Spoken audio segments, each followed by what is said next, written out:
요즘 경제 기사를 보면 삼성전자와 파운드리에 대한 기사를 자주 볼 수 있습니다. 그럼 과연 파운드리는 무엇이며 왜 삼성전자에 대한 기사가 자주 나오는지 한번 살펴보도록 하겠습니다. 파운드리는 반도체 설계업체로부터 설계도를 받아 반도체를 위탁 생산해주는 사업을 말합니다. 반도체 사업을 하기 위해서는 반도체를 설계하고 생산 공장에서 반도체를 생산해야 합니다. 반도체 설계에는 인프라를 구축하는 데 큰 자금이 들지 않지만 생산에는 공장 건설 및 장비 구입 등 인프라를 구축하는 데 적게는 몇 천억에서 많게는 몇 조까지 큰 자금이 필요합니다.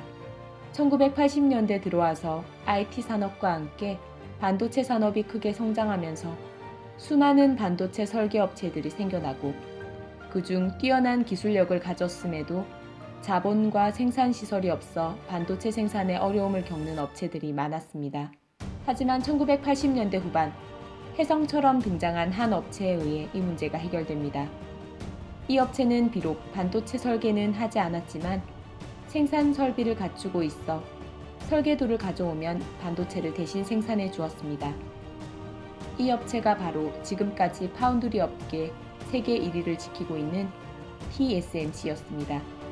이렇게 파운드리 산업이 시작하게 되면서 매년 큰 폭으로 파운드리 산업이 성장해 나갑니다. 삼성전자는 반도체 설계 및 생산을 함께하는 세계 몇 안 되는 업체 중 하나입니다. 애플, 퀄컴, 인비디아 등 거의 대부분 회사가 반도체 설계만 하고 생산은 파운드리 업체에 위탁을 줍니다.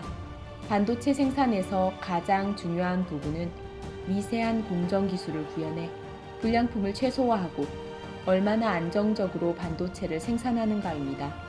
최근에는 생산 설비를 갖추고 있는 AMD와 인텔도 미세 공정을 개선하는 데 있어서 기술적 난이도와 비용이 증가함에 따라 첨단 공정이 필요한 반도체는 파운드리 업체의 위탁 생산을 맡기고 있습니다. 반면 삼성전자는 반도체 설계 부문뿐만 아니라 생산 부문에서도 끊임없는 기술 투자로 미세 공정 경쟁이 뒤처지지 않도록 기술력을 확보해왔고 2017년 시스템 LSI 사업부에 속해 있던 파운드리 사업 등을 독자적인 사업부로 승격시키고 최첨단 장비를 갖춘 공장을 신설하는 등 본격적으로 파운드리 사업에 힘을 실어주기 시작합니다. 그 결과 지금 현재까지 나온 생산 공정 중 가장 미세한 공정인 7나노 공정 도입에 성공합니다. 7나노 공정을 구현한 곳은 세계 1위 TSMC와 삼성전자 두 곳뿐. 파운드리 업계 세계 2위였던 미국의 글로벌 파운드리는 경제성을 문제로 7나노 공정 전환 프로젝트를 무기한 중단합니다. 삼성전자는 이러한 노력의 결과로 2017년 점유율 4위에서 2018년 점유율 2위로 상승합니다. 하지만 2위라고는 하나 1위인 TSMC와의 격차는 아직 큽니다. 하지만 이런 격차를 충분히 좁힐 수 있는 힘이 삼성전자에는 있습니다.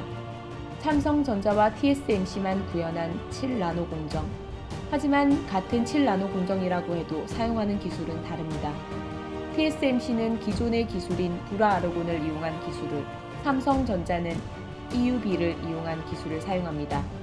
EUV를 사용하면 불화아르곤에 비해 공정 단계를 줄일 수 있어 생산성을 획기적으로 높일 수 있습니다. 하지만 EUV를 사용하면 공정 안정화에 시간이 걸리기 때문에 TSMC는 당장의 시장을 장악하기 위하여 공정 안정화가 빠른 기존의 기술을 그대로 사용합니다.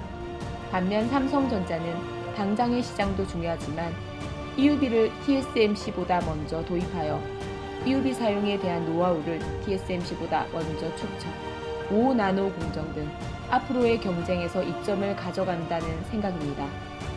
2보 전진을 위한 1보 후퇴인 셈이죠. 지금 당장은 TSMC를 이길 수 없지만 몇 년 후 삼성전자의 점유율이 어디까지 오를지 궁금하네요. 시청해주셔서 감사합니다.